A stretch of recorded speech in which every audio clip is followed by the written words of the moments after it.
दिशा में चललो जन मोर पापा रे दुल्हा के लगन चढ़ावे रे।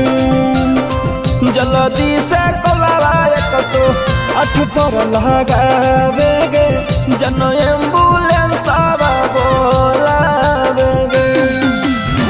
पश्चिमी दिशा में चललो जन मोर चाचा रे शादी के कार्ड छपावे रे।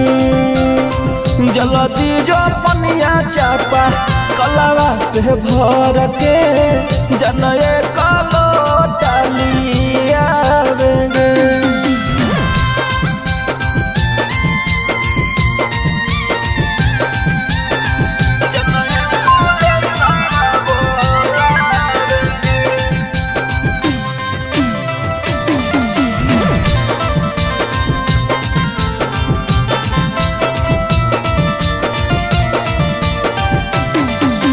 किस्मत जदी लिखतियोला हाथ से अपने से लिखतियोला रे अपने से लिखतियो। धन दौलत परिवार के छोड़ के तोरे हम चुनतियोला रे तोरे हम चुनतियो। पिया के अंगन में हमारे नाम से फूल के गाछ लगई हो गे फूल के गाछ लगई हो। हमारे बुझ के शाम सवेरे लोटा से पानी पिलई हो गे लोटा से पानी पिलई हो। सखी सहेली मेहंदी छापो रे जानू गीत गीत हरनी लगलो गावे रे। जल्दी से कोलावा 108 पर लगावे गे जन एम्बुलेंस बोलावे गे।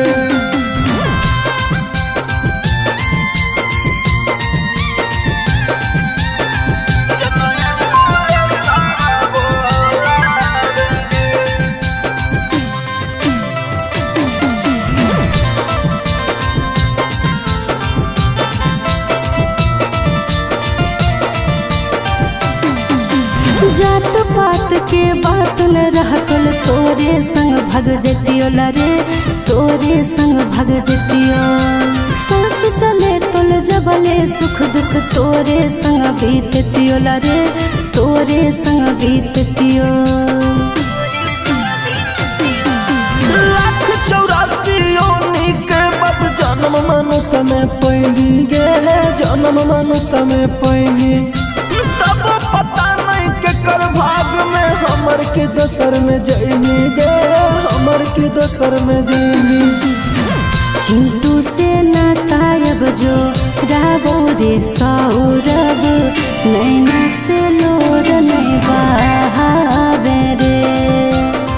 जल्दी से कोलावा 108 पर लगावे गे जन एम्बुलेंस